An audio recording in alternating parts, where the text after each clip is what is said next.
ultimately, joint locks there's two main manifestations of the larger purpose of joint locks. The main ultimate purpose of a joint lock is going to be positional advancement, okay?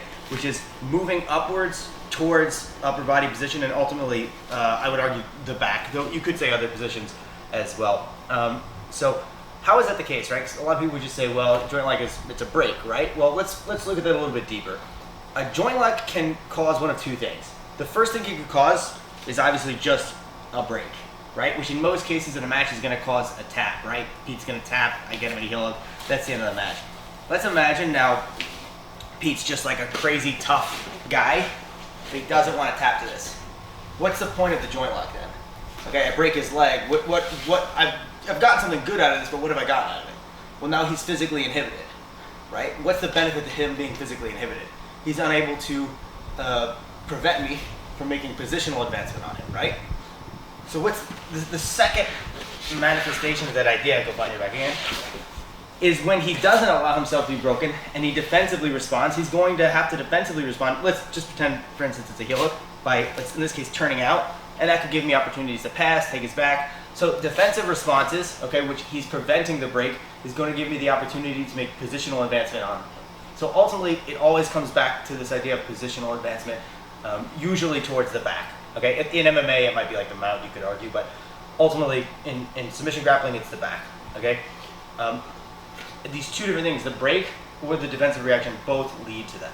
Right. So the key difference when it comes to leg locks and arm locks, there's two key differences. One is in terms of mechanical differences, and one is in terms of tactical differences. Let's focus on the tactical difference today.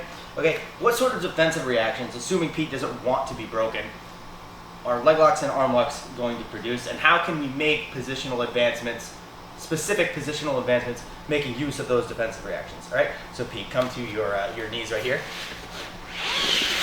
So Pete's on his knees in front of me.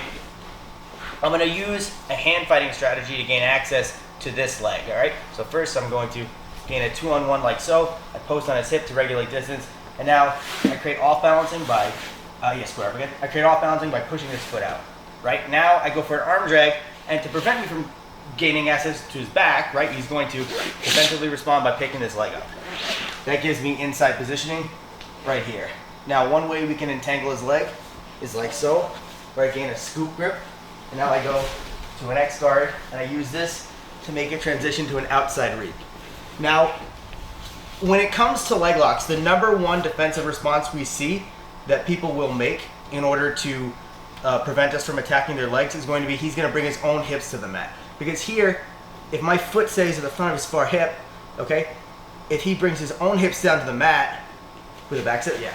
If he brings his own hips down to the mat, what he's done is he's reduced his mobility, but he's made it more difficult for me to put pressure at the back of his knee, which is what I need ultimately to expose his heel.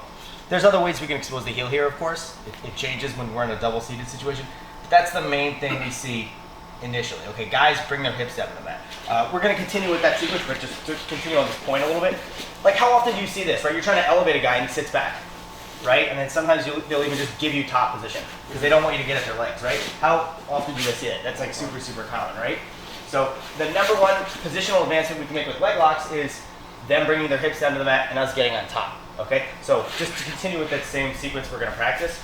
Here, I push out, make this arm drag, we pick this leg up, we come to a scoop grip, we come to an X guard, and now we go into this outside reap, like so. He brings his hips down to the mat, and when he does this, at the same time, he starts hiding his heel because he doesn't want me to heel him. We're gonna throw our legs inside to a cross ashi. I come up and I grab this leg, and now I'm on top, all right? Now, the next thing we're gonna look at is arm locks. In what way can we use defensive reactions from arm locks to make positional advancements? Do me a favor, just go flat on your side. Yeah, so first we're gonna threaten a pass, and to defend that, he's going to extend his arm underneath and look for an underhook, okay? On the right side, on his left side, my right side.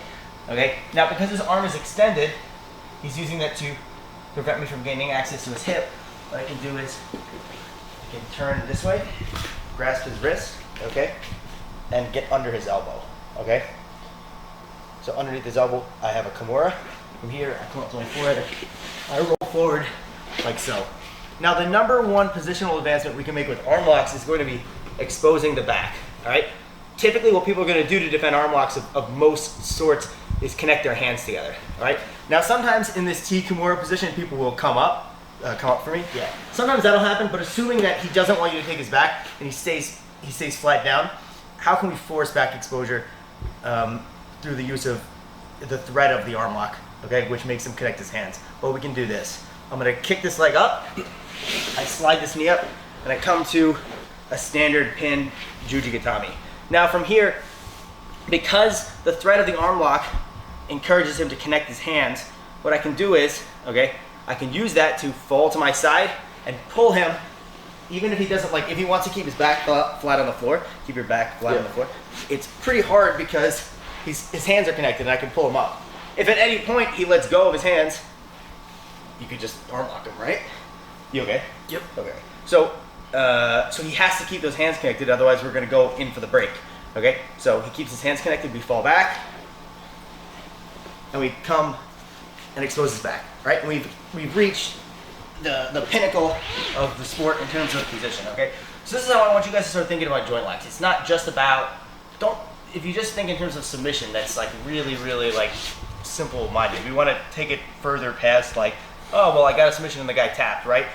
The point of a joint lock is to either break his limb, okay, or to make a positional advancement. And the point of breaking a limb ultimately is to physically inhibit him so that you can make further positional advancements, okay? And obviously, right, like a lot of people are going to tap. We're just thinking about it in terms of like the absolute highest level, okay? Like when people are just like really insistent on winning at all costs, okay? Does this make sense, guys? Yes. Yes? And I want you guys to understand the division between the sort of defensive reactions leg locks produce and arm locks produce. Just again, to recap. Leg locks are typically going to encourage our opponent to bring his own hips to the mat and reduce his mobility. Okay, and arm locks are typically going to encourage him to connect his hands together. If my hands are together, like, it's going to be pretty hard to prevent someone from getting around me, right? Because I don't have the use of my hands anymore, right? So that's typically what arm locks are good for. Okay, does this make sense, guys?